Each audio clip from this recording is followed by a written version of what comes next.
Well, hello everybody. Thanks for jumping on and listening in to the Stranger Than the Average Guys podcast with Gabe and John.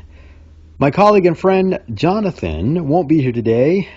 He'll be here later this week, and we're going to debate and discuss the top 5 most controversial films in cinema history.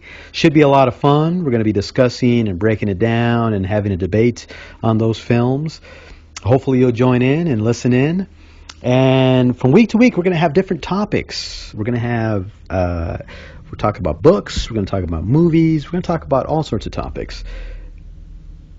Some controversial, some not so controversial. Should be a lot of fun. So hopefully you're listening. Hopefully you're listening in today and you enjoy today's podcast. Today, I'm going to be discussing modern horror. Modern horror. Let me see if I have a... Well, that's the closest to a creepy... I guess you can assume that's a creepy sounding crow. Definitely a creepy sounding crow. No, it's not. I apologize. I need to work on my effects. But anyway, thanks for listening in. Stay tuned, and hopefully you'll come back after the break, and I'm going to tell you a little bit about myself. I'm going to be discussing modern horror and how it compares to classic horror. So stick around, and I'll see you guys in a little bit.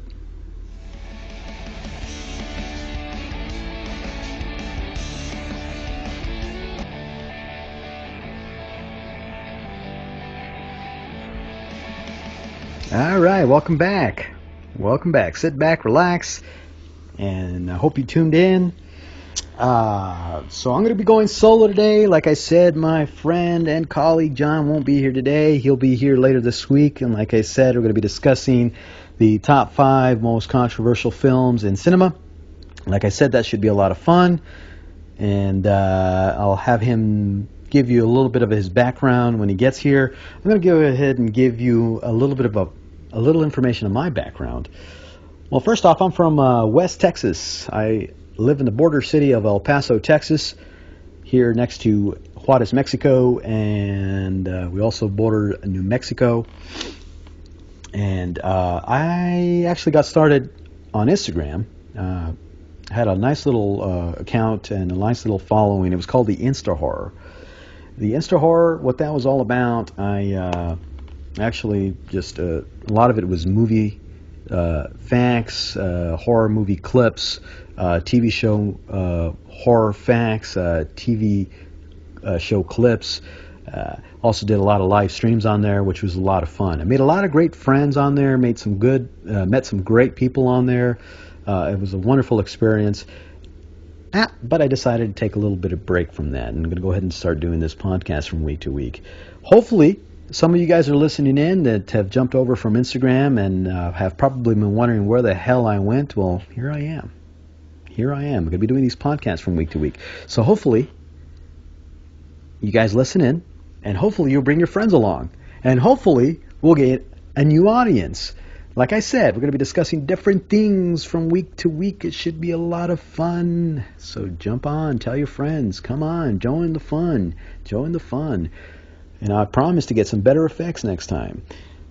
I'm sorry, I didn't have a creepy sounding, well, we'll just say it's a creepy sounding crow. There's the creepy sounding crow again. Creepy little bastard. Yep, there he is. He's gone. All right. So, Halloween just passed. And, of course, for me, Halloween is year-round. Halloween is year-round.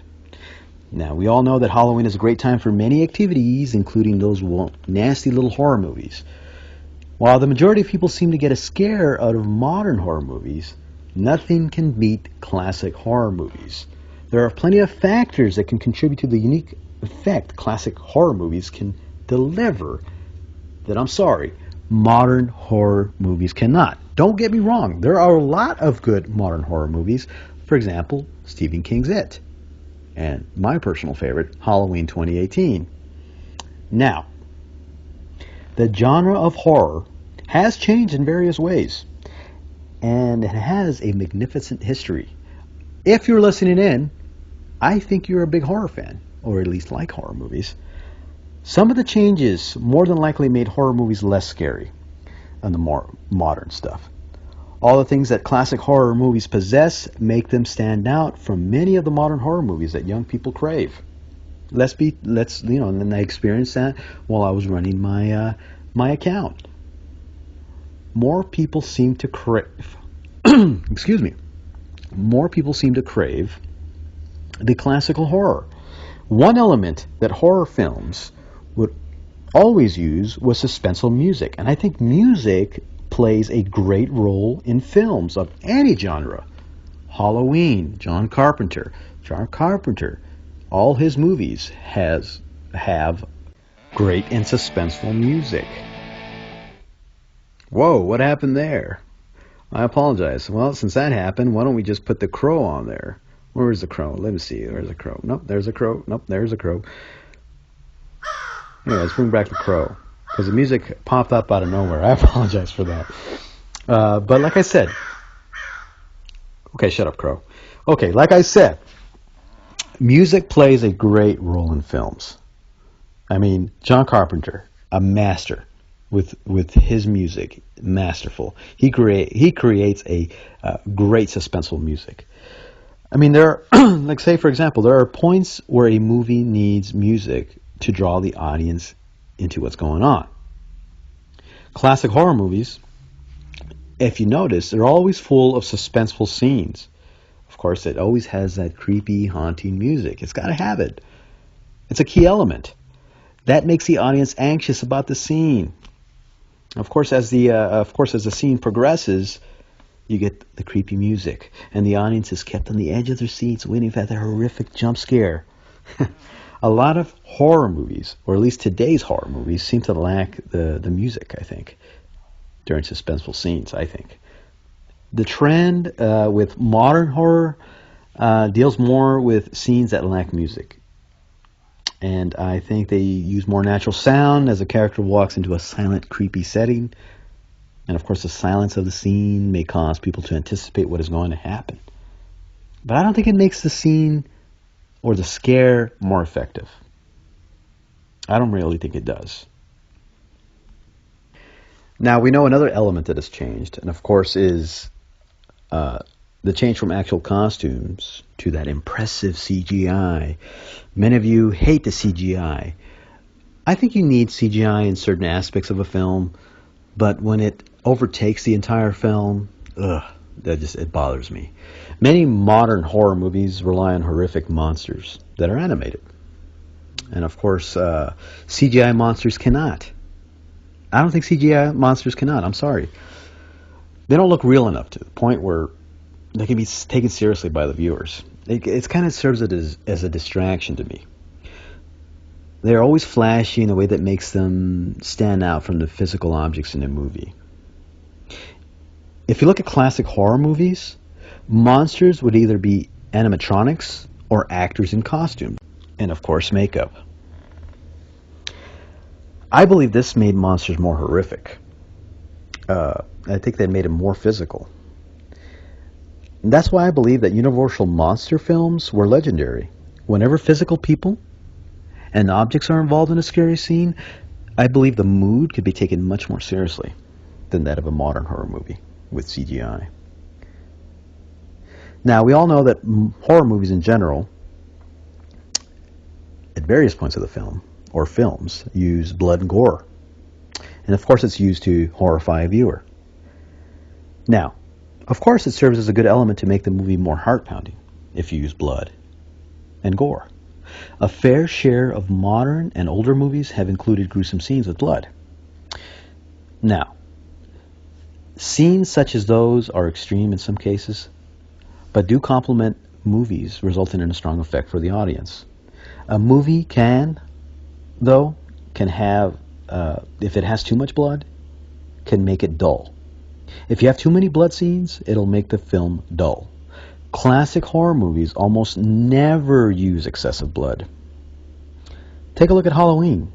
You don't see any blood.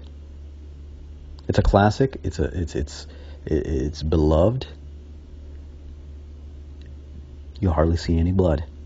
They focus more on themes that will haunt a person through fear. Classic horror films tend to exclude the vulgar stuff, and they take more traditional approaches to scare the audience. Now, classic horror movies create more of a heart-pounding and suspenseful mood for viewers. Modern horror movies tend to focus more on the intense, in-your-face action. Now, there's some fundamental issues with modern horror films. Not to say that they're all bad, because like I said, I am a fan of some of the modern horror stuff. But, we're going to discuss that next. And we're going to break it down. We're going to talk about those fundamentals. So, hope you stay and tune in. I'll be right back in this short little break.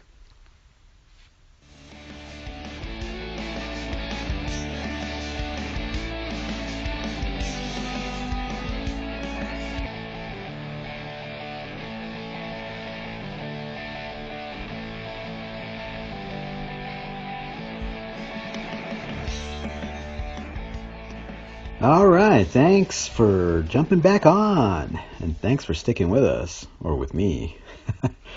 Welcome to the Stranger Than the Average Guys podcast. We were talking about horror films, modern horror films, and we're talking about classical horror films. And the last place I left off is the fundamental issues of modern horror films. Now, I believe there are some fundamental issues. But first, let's talk about adrenaline. Because adrenaline is a strange thing. It syncs your mind with your body. And it's unusual, the way it gets your heart beating. It makes us feel more alive than we do at any other time.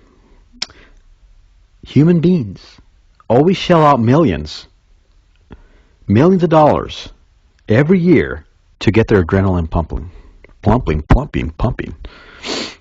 We have amusement parks for that. We have haunted houses for that. And what did people do? They always flock because we have some sick reason to scare ourselves silly.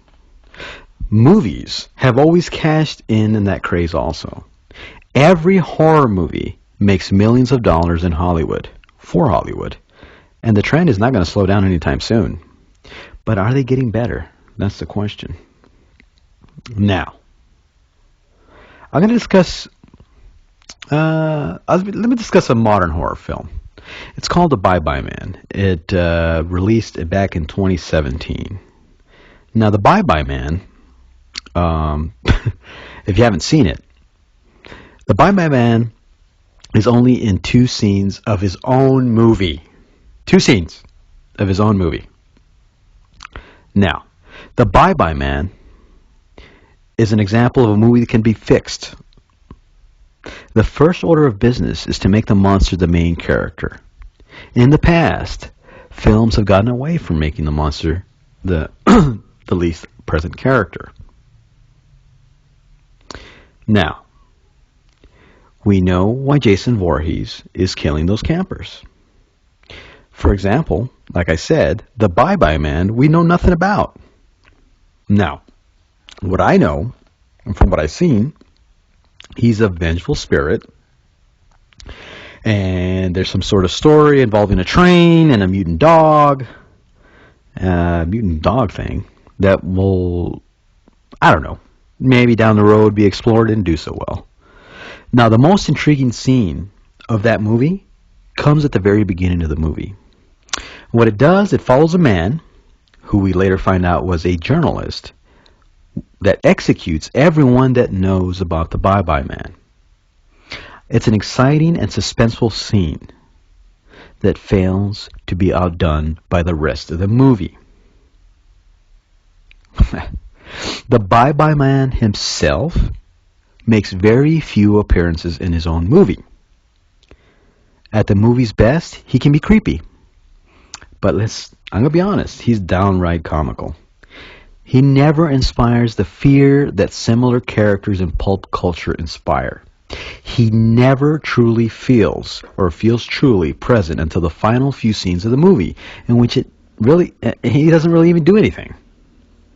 The main character just reacts to him, and therefore is not compelling. He's not even a compelling main character because all he does is react to everything that's around him. The Bye-Bye Man doesn't really do anything throughout the movie. He's not even a compelling character either.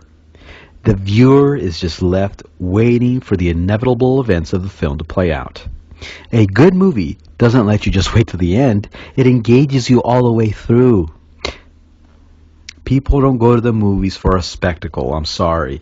Spectacle is certainly part of the appeal with a lot of movies, but it's not what draws an audience. People go to the movies for the characters. Let's talk, for example, Darth Vader in Star Wars, the Joker in Dark Knight, Hans Gruber in Die Hard, and Norman Bates in Psycho.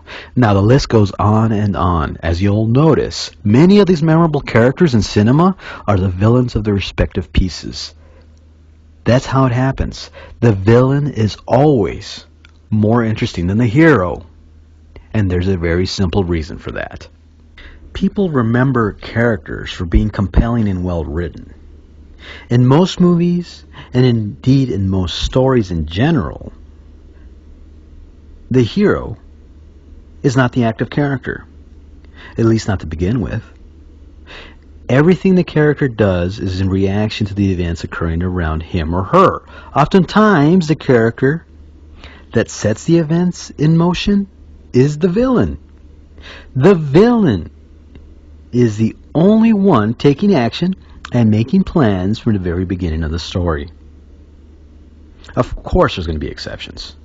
But that is a trend throughout much of modern storytelling. It's part of what makes the hero a hero. If the villain didn't take action initially, the hero would remain whatever he or she is to begin with. The villain is the one that makes it possible for the hero to have a character arc. Now, very few modern horror films have compelling villains, which makes it extremely difficult for the hero to be compelling. The Bye-Bye Man is an example of a movie that can be fixed, a modern movie that can be fixed. In The Bye-Bye Man, the cast of the characters are utterly helpless, man. And the viewer is left with nothing to do but watch them get picked off one by one. Oftentimes, the solution is something that's nonsensical. And it doesn't work. And the characters still get killed. See, to me, that's lazy storytelling. The creator invents a force so powerful that no one can do anything about it. This creates a disconnect from the viewer. I mean, why should the viewer feel anything for a character that nothing can be done to change? The only way to stop the Bye-Bye Man is to make sure there's no one thinking about him. So naturally, all the characters that are thinking about him to stop, or have him stop, unfortunately, as soon as you start thinking about him, it's impossible to stop. The only way to solve this problem is to kill everyone that knows his name. Well, that's an example of some problems we have with modern films. Not all of them, but that is one of the main problems, one of the main fundamental problems. And look, classic horror films or classic horror movies help build the foundation that modern horror movies. And what just happened? It's not over yet. I apologize for that.